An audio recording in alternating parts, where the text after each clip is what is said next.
Everybody, welcome back to another episode of FSi DFS Fantasy Baseball Picks. I'm your host, Mega31. I'm going to do two videos today because we have two smaller slates, but they're decent. They're not like teeny tiny ones, like 3 or 4 games. So we have a 5-game one and a 7-game one remains. So there's going to be one for the early slate, which isn't super early. It's 3:10, which isn't bad. It's more of like a late afternoon slate. So we'll bang this one out and then come back to the channel and watch the one for the main one. Okay, we start off in Coors Field. First night, decent, 9-8. Last night, it was like, what, 3-1? It was like a pitcher's duel out of nowhere. I mean, it was rainy, a little bit colder. Wind's blowing in here, 77 degrees.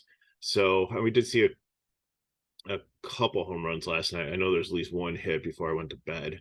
I was just so disgusted with it. I just called in the Lakers game. I called it an early night. So, here, it might be a little bit of rain later on in the game, like only 20%, so nothing major. Ashcraft and Gomber, not interested in either pitcher. There's going to be fades here. And I think, you can go back to the well with Cincinnati and Colorado. Like Bryant should be back in here, even though it's righty on righty.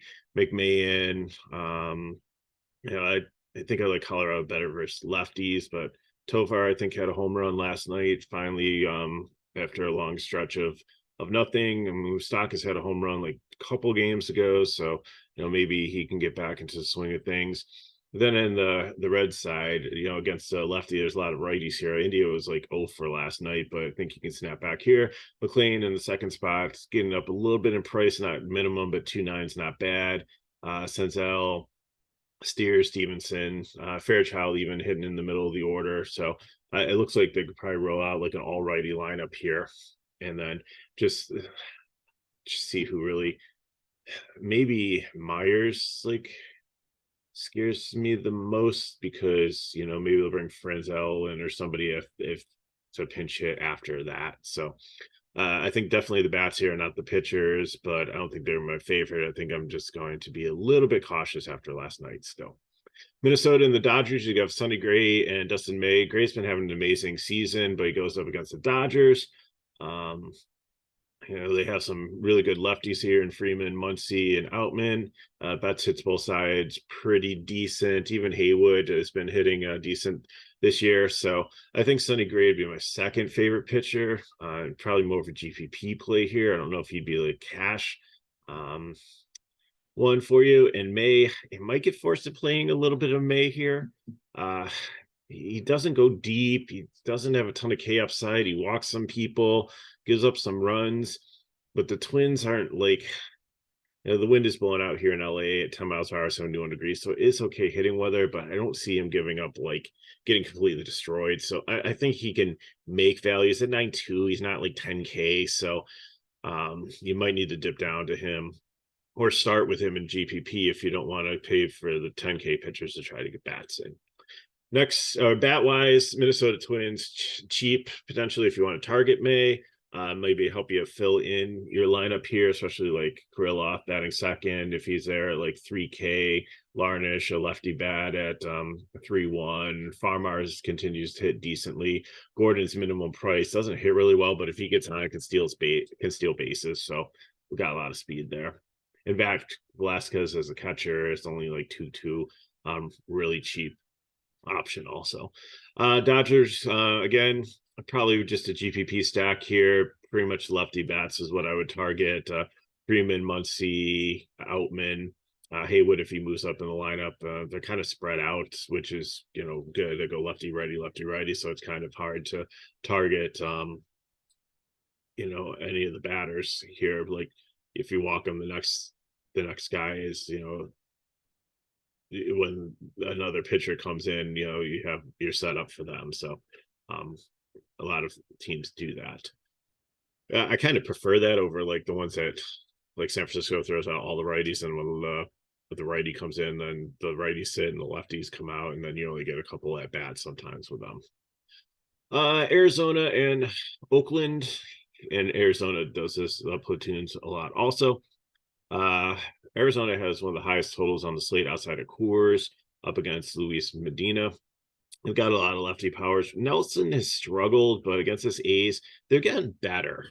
They used to be really, really bad against right-handed pitching, not as bad against left-handed pitching, but I think they've moved up into the 20s statistically from down in like the 30s on the bottom. So they've had some improvements, but still, again, on Wednesday, sometimes guys sit. Notice got some power of the day. He was a Marlins high prospect, is there. Jace Peterson, when he was used to be a lefty specialist against righties when he was with Milwaukee. Kemp, not as good as he was, but it just seems like Reese and Rooker can hit anything recently. They're in really good form. But I think Nelson, if you need a cheap pitcher, is probably where you want to go here. It might be like a really popular SP2 on the slate. And I really like Arizona as a stack here. Rojas, Marte, Carroll, even Walker, even though it's righty on righty. The Oakland bullpen's horrible, and I'm sure there's lefties there.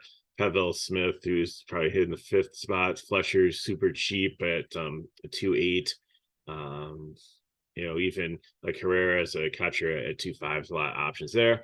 And again, if you think Nelson's going to struggle and you can find two decent pitchers, maybe an A stack works for you, and they're pretty cheap also. So you could probably, if you want to go get Gray and Darvish, or Darvish, Gray, May, any of those combination of pitchers in your lineup, and do Oakland stack as a primary in the GPP, might not be a horrible idea, especially if Coors is a dud, and Arizona, who's projected high doesn't hit, and you've got like the A's and somebody else like the Dodgers, or maybe fit in some of the Coors bats also with the A stack, then that could be a very profitable afternoon for you. So who knows?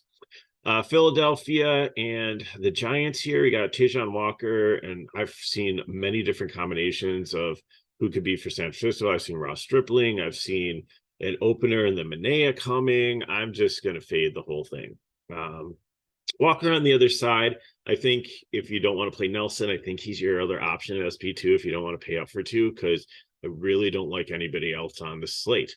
And I know Walker hasn't been great, but if he can get you just like anywhere from 14 to 16 DK points, I'm okay with that. And San Francisco has struggled. They have Wade here, and Conforto's back, but Yaz is out and Jock Peterson is out. No, Yaz is actually back. And they'll throw like Sabo and like Wisely in there, but they don't like really scare me that much. I think Walker can get enough done. Again, he'll probably give up a couple runs, but I don't think he'll be so bad that he completely gets blown up. So I think he's in play as an SP2. I really like Philly as a stack here. Favorite stack here just because I don't like Stripling, and if it's Manaea and the opener, I don't like them either. So hopefully Stott leads off. Harper, Castellanos is cooled off a little bit. I'm okay playing Turner there. Schwarber, I don't know why he's not hitting this year. JT Realmuto, like bomb if there is the opener as a lefty. Just have to see how that plays out. So I just see how the order, maybe Marsh moves up a little bit in the lineup. He hasn't been horrible, even though he's been hitting further on down. Like he was super hot and really helped them out when Harper was on the IL, but now kind of hidden down. But you could really maybe do a wraparound thing, like take Marsh, skip Stolsha, Stott, Turner, Harper there, and then figure out if you want Castellanos or Schwarber, just go 4-person and then fill in with 4 from another team. Giants, I think, are just a cheap or leverage stack if a lot of people are going to play Walker as their SP2.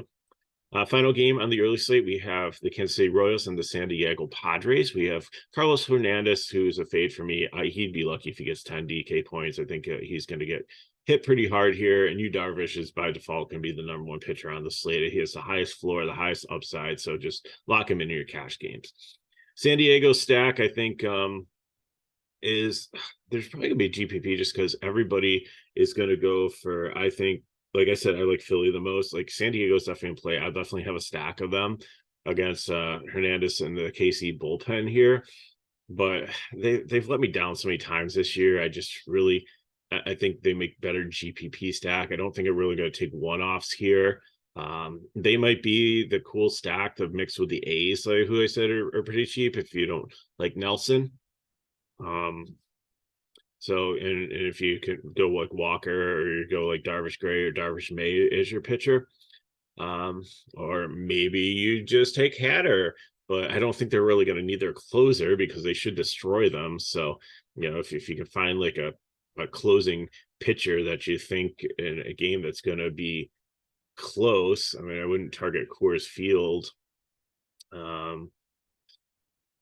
None of these games look like really close. Maybe Philadelphia or San Francisco. So if you can find like a closing pitcher between those two, if you really want to get cute in your contest to save money and like to pay up for like expensive bats in this, but I wouldn't advise it. That's a GPP. That's not a cash strategy at all. So let's look at the builds and then get you on way your day. I'll get the main slate video out. So I'm gonna start with Darvish again. It's gonna be Walker and Nelson here. Remote, I really like Philly here. It's probably not going to be popular, but I think it's going to differentiate me. So, and I'm going to fill in with Minnesota because they're cheap, and I'm going to target May. So Real Muto, Kriloff, Stott, third base. Have to see who works out for me there. Turner and Harper is where I'm going to go. And again, just figure out if you want to go Marsh in your Philly stack, if you want to get Castellanos or Schwarber in there also. There's cheap enough pieces with going like Nelson as your SP2 to be able to make that work. Completely understand if you want to go Arizona, Cincinnati, or Colorado here over Philly or San Diego, but that's where I'm going to be a little bit different. On FanDuel, I like it because I can get Arizona and Philly in with the pricing with Darvish. So Harper, Marte, Rojas, Turner, Carroll are the primary ones I want there. Then fill in with cheaper guys. I think I ended up taking a minimum priced 2K guy in the outfield just to make everything work. Who was it that was really good? The day I took with the lefty, if because obviously on FanDuel you're playing one pitcher, you don't have to worry about Nelson as like your SP2. So JJ Bleday or BD, hitting fourth, lefty, he's minimum price in outfield, makes it work. So you can either go 4 Arizona, Bleday, and 3 Phillies, or go 4 Phillies, 3 Arizona, and Bleday. That's how I made it work for me. So GPP, I'm going to take Sonny Gray. Again, May, Walker, Nelson, SP2 there.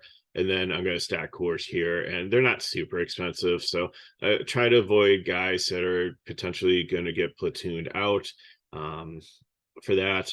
But then again, if they do fine early on, it might be okay.